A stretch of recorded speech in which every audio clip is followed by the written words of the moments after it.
Good morning. Good morning. Here we are, We're Cin Sher. Buckle Up Buttercup. Buckle Up Buttercup. We are finally back at it. We've Welcome had to summer. a little hiatus because we were having some technical difficulties. And we're just sure you missed us. We know that you missed us because we are so funny. Well, look at this garden. We have an update. We showed On the you garden from the gardener who's not a gardener. the day we planted in the snow. Yes. And look at, this is 6 weeks later. Yep. So we have lettuce. We have some peppers in the middle here. And way in the middle, I went against Sherry's advice and put the tomato right in here because I wasn't doing anything with the tomato plant. And I thought, well, just throw it in the dirt. It'll do something. Better And than nothing. Over here, we have a little green tomato. Right down here. Oh, two. Oh, look at that. Two little babies. Look at that. So we're kind of in the Life shape. will persevere. Parsley's thriving. Oh, look at that. Beautiful. And more lettuce. And this little pepper guy over here is working on it, but struggling a little bit. But I've been taking Sherry's advice and just leaving about 3 inches at the bottom and just cutting off the lettuce that I want. And this one, I did that with a couple weeks ago. So that was down to this level, and it did came right up through the middle. So we're going to have another whole head. So this is pretty cool. It is. I am loving having lettuce just right here. Sometimes for lunch, I'll mix up some tuna or something and wrap it with lettuce instead of skip the bread, right? And the lettuce is right here. I'm having so much fun with this little garden. Still really happy I got it. So. And this again was the Cedar Craft, out of made in Canada. And I bought it at Costco, but it's also online, cedarcraft.com. And you'll see that it is warmer. Missy has her shorts on. I'm not quite as brave. I have what do you call these things? Pedal pushers or pedal pushers, capris. Capris. I think they call them capris now. So they're very comfortable. But we do live in a windy area, so we have a slight breeze. For us, it's just a slight breeze. It's under 20 miles an hour. So that's just a little breeze. And but it is the wind chill. And look here, her beautiful little pot of plants. Coming along. Everything is looking. Oh, we'll have to take a little journey down and see how her little seedlings are. We'll be right back. All right, here is the green zucchini. Yeah, and the yellow zucchini. The yellow zucchini and green onions are working on her it. little green onions. So I took Sherry's advice and planted this little row first, waited 2 or 3 weeks and planted this little row. And it's about time to come around with some more now. Isn't that great? She is going to have little green onions all summer long. It's fantastic. That's awesome. Great. Very fun. Okay, well, we'll be back with you in a few minutes. All right. Okay, we're rolling. Rolling. Oh, we are? Yeah. Okay, well, let's get started then. We'll move this. There we go. Oh, there's my notes. We'll get those. So you think it'll roll continually or will I think it should. We'll listen for it. Because I got all of the other videos off of there. Oh, you did? Okay, yeah. So we're back to square one, which should give us a little breathing room. Right. Perfect. Right. So, Okay, here we hello. are. We're back in from outside. We showed you Cindy's little garden. The progress of the garden. Yeah.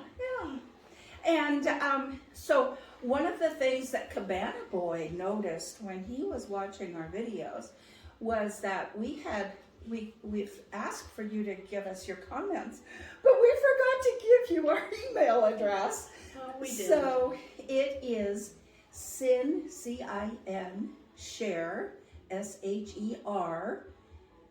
At Gmail. No, there's a Oh, 21, I think it Is was. it is 21. Yeah. Well, let me just check my notes. Well, I guess have- we will also flash it up on the screen That for could you. be the most effective way because, okay, I have notes of things that we've talked about.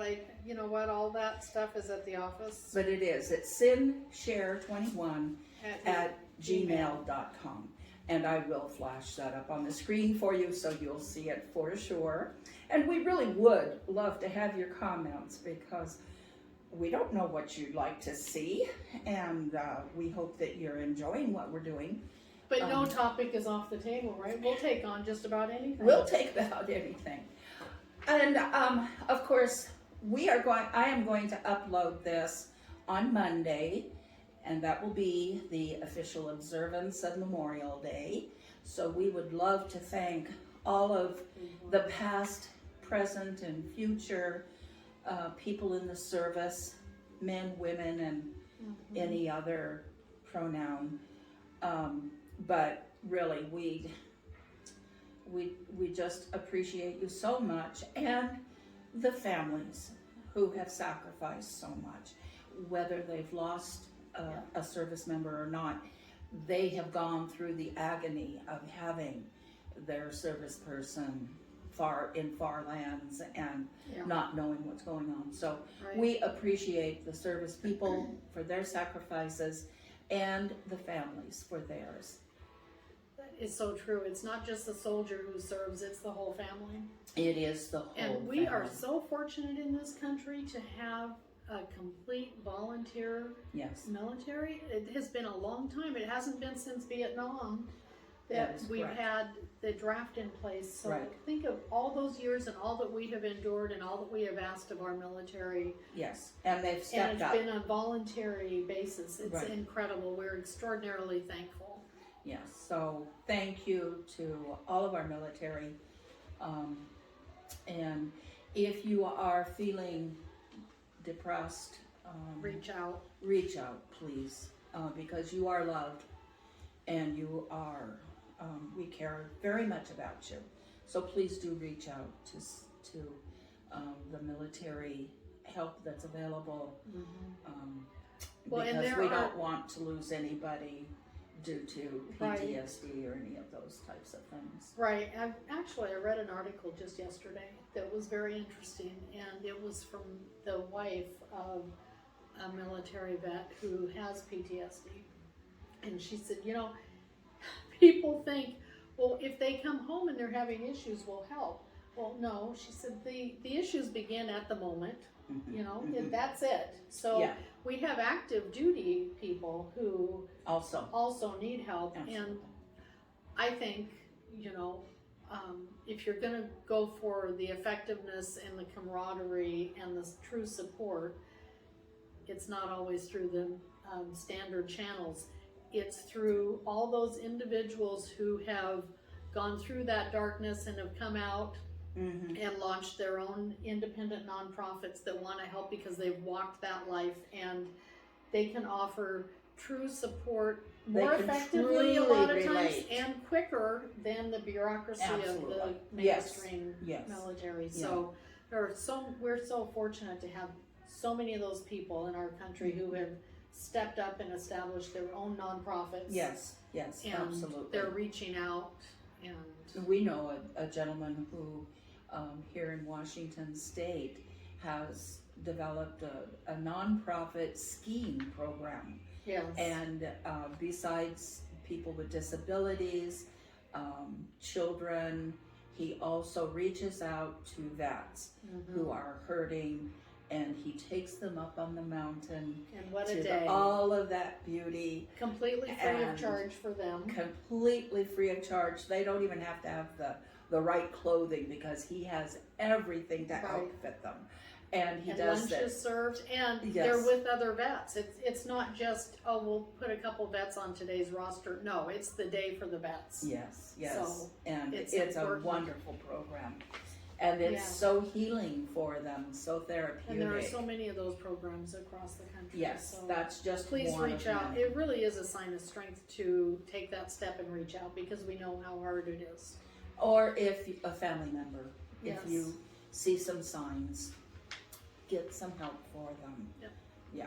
All right. So today's topic, because Cindy and I work for a nonprofit, and one of the things we do to earn money is Fingerprint for another company. Yeah. So we earn money for our nonprofit and by we provide a fingerprinting. service. And provide a service, a greatly needed service, because just about anything you do anymore requires being fingerprinted. It's just trying to protect vulnerable citizens, children, elderly, the disabled.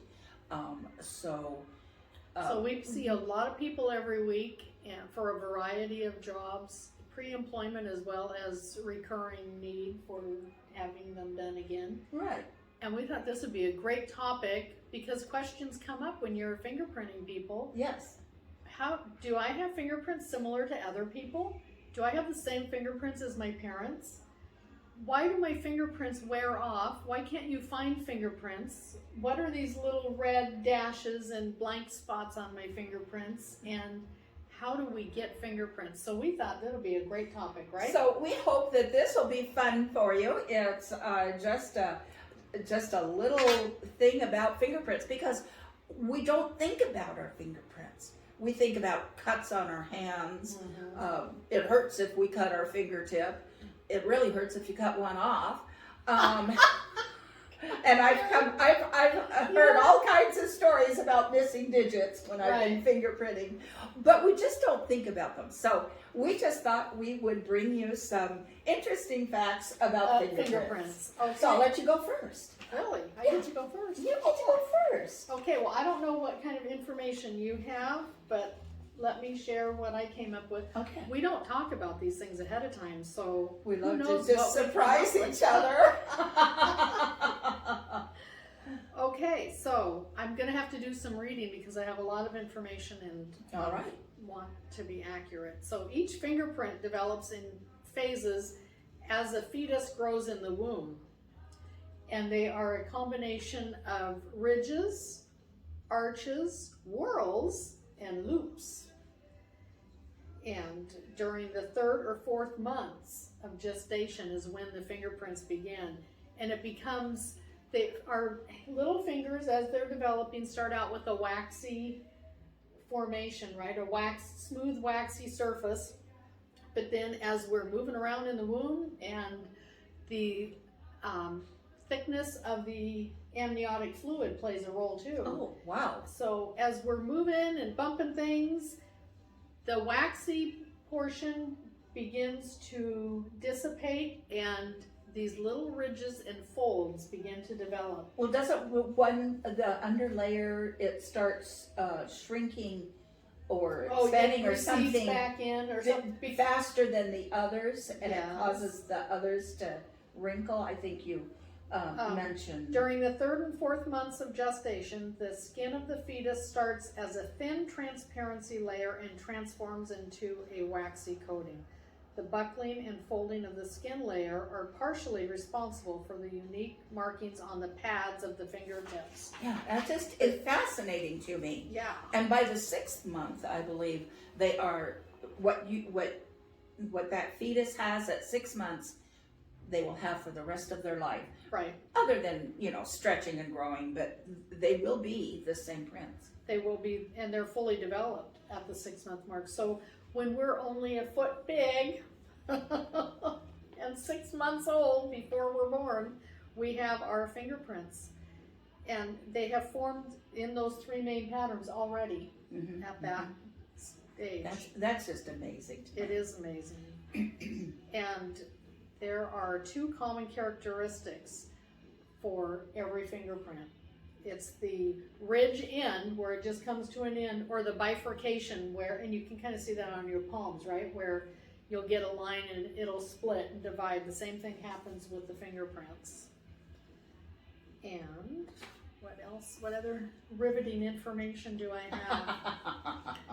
Are your fingerprints similar to your parents? Yes, there are some inheritable qualities to fingerprints. However, every set of fingerprints is unique.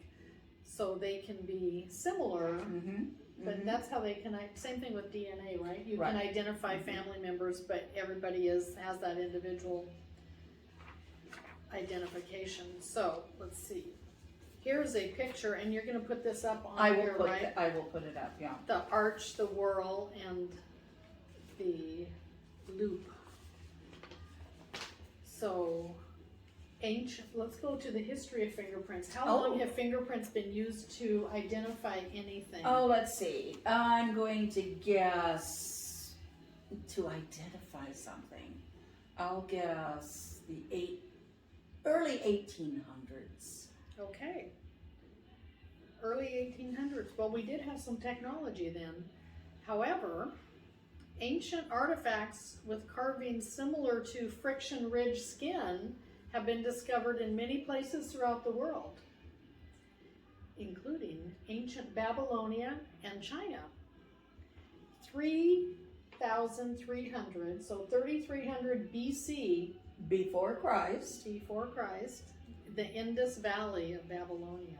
People belonging to the Indus Valley extensively used fingerprints, which were embossed on clay tablets or seals. Oh my gosh. And then we came to, this will be interesting, 200 BC, China, the Qin dynasty, has details using handprints as evidence during burglary investigations. Oh my gosh. Really? Yeah. And who would have thought that they would have looked at fingerprints And thought that realizing- everyone is individual. Yeah. Yeah, it's crazy. In 1901, Scotland Yard established its first fingerprint bureau. Oh, all right. Wow. 1901. In 1903, American prison systems began using fingerprints for identification. 1905, the military adopted the same practice. Wow. 1905, the military was using fingerprints. In 1908, the first fingerprint card was created. Oh my You know, gosh. we used to do it on the Yes. ink. Now we do it electronically. We used to do the ink, and we had those fingerprint cards.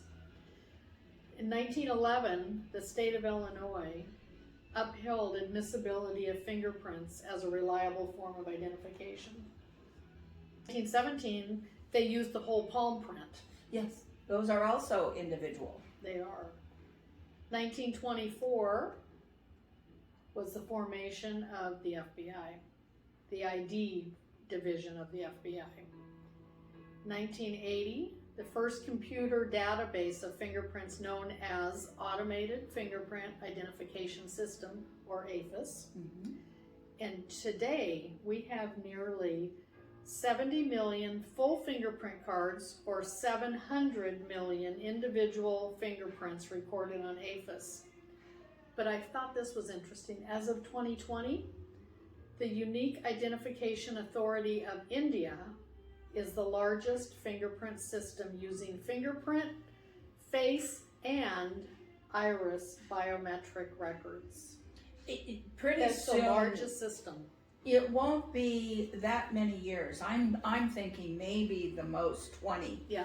before eye scans will be the way that The common everybody mode. is identified. Yeah. Isn't that something? And Okay, so using eye scans, let's talk about this a little bit. yes. What happens when someone passes away and they donate their eyes? Okay, so they are donating the lens, not the iris. Are you sure? They're donating the lens of the eye. Okay. Yeah. My husband, he was 77 when he died, and he still had 20/20 vision. And they were very thankful that we donated his eyes to Okay, well that's the interesting. blind. Yeah. I knew a young man that actually passed away when we were in high school, a close friend of the family, and he donated his eyes. Mhm.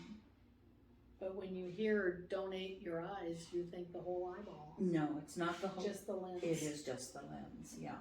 So then that print will not be transferred. No. Okay, well that's interesting. Okay. Yeah.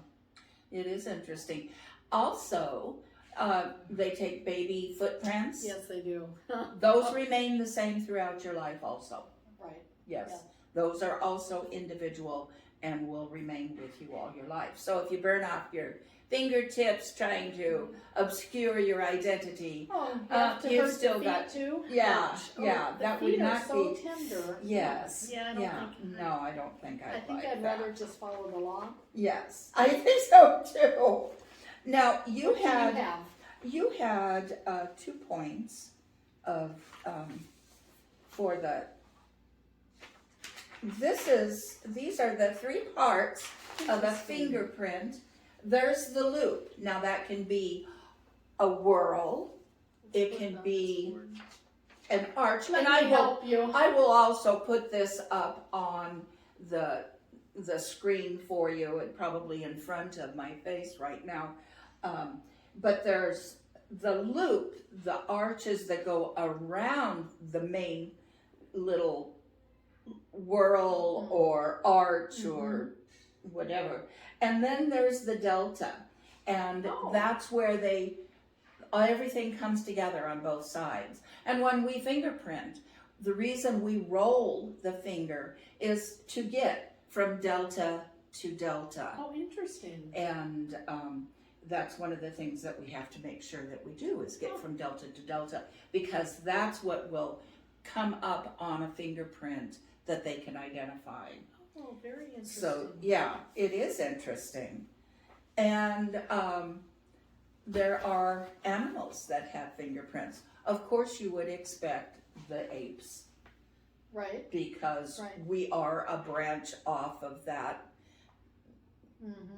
way back in, way back. way back. And so you would expect them to.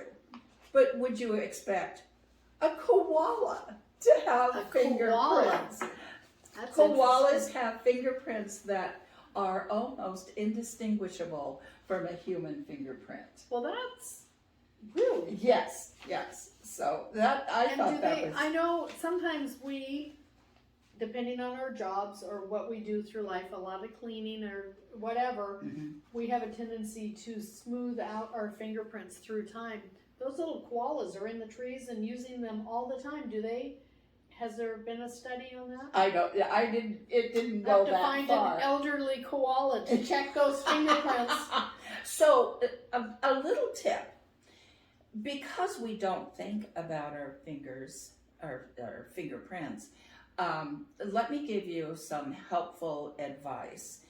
As we get older, like Cindy said, especially women, but men do also, but women are even worse. Our ridges soften out and we get a lot of dry lines. So, and younger women get the dry lines that can actually obscure their fingerprint. Now what happens is they come in, we can't get a fingerprint, they have to come in. If we still can't get it, they have to come in one more time. If we still can't get it, then they have to go to the police department and get an ink print. The ink print isn't any better, but at least they know that it's a law enforcement facility and that everything's on the up and up. So you always want to make sure that at least once a week, no matter who you are, how old you are, put a gob of lotion on, put some disposable gloves on, wear them for a couple of hours. You're giving yourself a deep moisturizing. This is especially important for healthcare providers. They use a lot of disinfectants, hand sanitizers, they're washing continuously. Well, we've seen a change through COVID too, right? Where everybody's getting that hand sanitizer. Absolutely, In and fact, that's very we tell drying. people, don't use this before we print your fingers. Let's not wipe off the prints a few minutes before we do them, because it just dries you out. It does. If you work in the clothing industry, cloth is very drying. So you have to make all of these people, healthcare workers, healthcare providers, people who work in the clothing industry, if you work with a lot of paper, that's also drying. Do the hand lotion and glove moisturizing a couple of times a week, you're going to save yourself a lot of frustration. And drink a lot of water. Always drink a lot of water for a couple of days and the day of your fingerprints. That helps you hydrate from the inside out and helps your ridges pop out so that we can print them. One of the things that you'll find us doing if we can't get a print is we'll slap Get that blood flow try going. to get that blood flow going, and that helps the ridges pop up. So those are just some little things to help you from that frustration of not being able to get your prints done. Right. Because it is very frustrating. It is. So I found out some other things. Okay, good. There are certain people who do not have fingerprints. Really?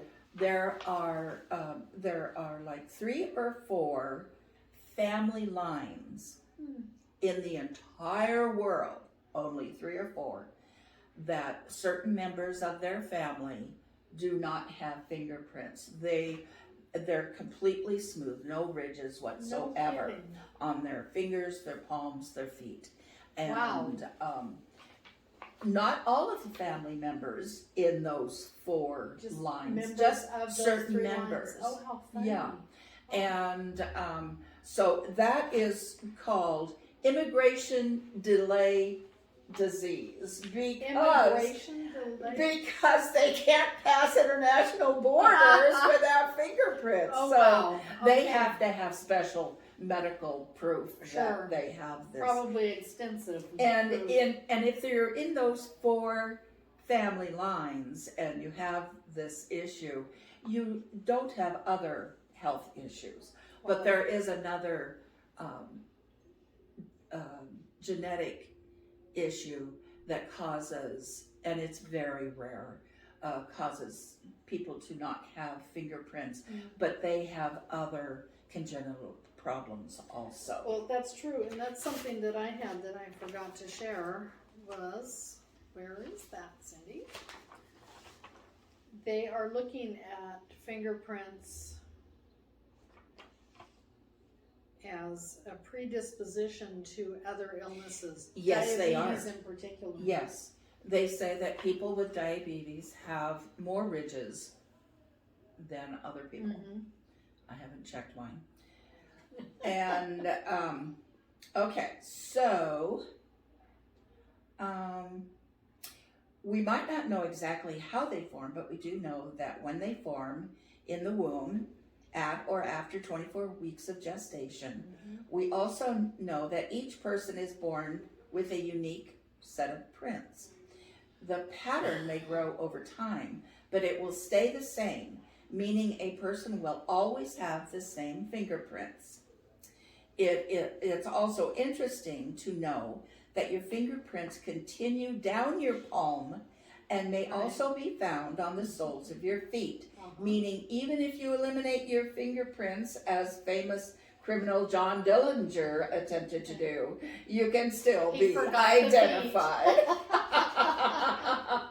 So, and then I came up with a couple of, now, it wasn't as a form of identification, but they have found fingerprints in cave dwellings, ancient prehistoric cave dwellings, because they loved their handprints, and so they would put their handprints on the walls, and they left fingerprints in that soot or paint, whatever they were using.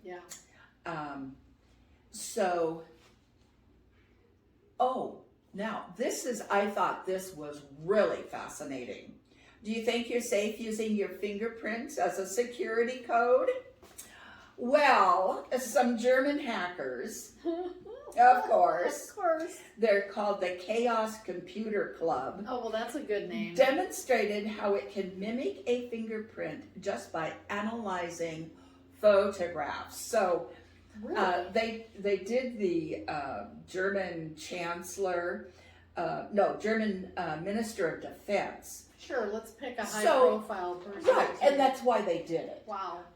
So when you're talking, you do this and so whatnot. they got freeze that So shot, they can freeze that that, and of course, with all the high definition that we have anymore, they were able to mimic that fingerprint and actually got it to work. And it was a demonstration. It wasn't, but they were just showing. It's quite a process, Yeah, but but very interesting. But very interesting. So many things have gone to, Absolutely. thumbprint for this, thumbprint for that. And you see this on the mystery shows and whatnot, where they dust it and they can. Well, the home safe has fingerprint, and the cell phone, and they can pick up a print, and yeah. and you actually can do that. Pick up a print, right, and use transfer that. Mm-hmm. But to do it from a photograph from far away. So if they're doing that as he's talking and they're freezing the frame with that, what about the eyes? Well, I don't know. That's the next project. I think that would be much more difficult. Let's hope so. Because all of the little flicks and everything that are so minute within the iris, I don't know that they could pick that up enough to mimic it. I will have to see. Time will tell. Odor prints. Odor prints. We switch our fragrances according to the seasons and our mood. But a Time magazine blog reports an ongoing research at the Monell Chemical Census Center in Philadelphia. Perfumes could be masking a unique way to identify ourselves. In fact, odor prints, individual odor profiles, are suspected to be the fingerprints of the future. Not only is it thought that they will help ID people like sniffer dogs trace criminals, but they could also help doctors diagnose diseases such as lung cancer. And we can't wait until CSI writers get on this. Yeah, they're probably already working on it. There are 8 types of fingerprint characteristics. Now, there's the types, the whorls, the arches and all that, the loops. But there are actually 8 types of fingerprint characteristics. And I wouldn't be able to show that to you so you can see it right now, but I will put that on our video so you can see that. And you already ran through the fact that fingerprints can run in families. Right. And so I saw, the other day I saw a young woman with a very interesting fingerprint, and I was wondering if her family has this characteristic. And yet each fingerprint is totally unique, but they can have some of the same strange swirls or whatever. General traits. So it is interesting. It's just fascinating. I have so much fun talking to people, telling them about the fingerprint process. In our area, we send the fingerprints off to the company that we fingerprint for. They make sure that those fingerprints are viable, and then they send them off to the Washington State Patrol database. They run through there, then those prints, the FBI database, the national FBI database, and they're run through there. If no bells and whistles go off, then no record comes back to the employer. The person themselves, in most instances, do not get results sent back to them. It goes to the employer because the employer or DSHS is paying for those prints to be taken. There are certain instances, but we don't have any control over that, that the person is sent an identification card with their fingerprints. So, but that's different. If you go and have your fingerprints taken and you see red on the fingerprint as we're taking them, because it comes up on a computer screen, that's just where your finger slips a little bit on the glass as we're rolling it. We're still getting a print. and we, as fingerprinters, will tell you if your fingerprints are not going to go through. We can usually tell. Most fingerprints will go through, even with, sometimes we get a reject that we just can't get rid of. But it's usually like maybe a little finger, and it's Right. and most of the fingerprint is there, and those most of the time will go through. Because you have But- 9 other fingers. But we do warn people. I took one when I first started fingerprinting. A gentleman was going for his armed security guard clearance, and his little print didn't come out well enough, and he did have to come back, and I felt so bad. I'm always very careful, especially with people who are Yeah. getting an armed security clearance, because they have to be really good. So that's just some facts about fingerprinting, Fingerprints. and I hope you enjoyed this. I thought it was interesting. It was fun for us It to was- kind of delve into the history of it. We all yeah. know we have fingerprints. We know the importance of it. We've both been fingerprinted a few times in our lives for employment and things. But Yes. the history of it, I was amazed it went back so far. Yes, yeah, that is And it does not amazing. surprise me that China was one of the first ones to start Absolutely. using fingerprints to track people. But it did surprise me that India has the broadest span of identification and the largest system in the world right now. Well, I can imagine they would have one of the largest, but the time span really surprised me. Yeah. But that because look at how many billions of people they have in the Right, country. but yeah, So yeah, yeah, interesting. it is very An interesting. intriguing topic. So we hope you enjoyed it. We had fun doing it. We learn every time too, right? When we do We these do. new We topics, do. it's kind of a little investigative reporting for us. And it's so fun. I love doing research. Yeah. Research is one of my favorite things to do. So that was really, was a really great interesting, topic. really fun. So we'll be back with more next week. Right? And please subscribe and hit the little bell so you'll be notified And give us when comments. we upload. Give us comments. cinsher21@gmail.com.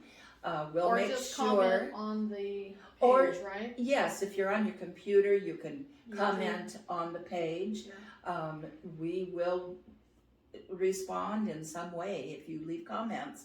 So, gosh, it's been so fun to be with you today. Thank you so much for watching, and we will see you very soon. No more hiatus. No more. We've solved our technological We challenges. hope. We'll be back. Bye. Bye.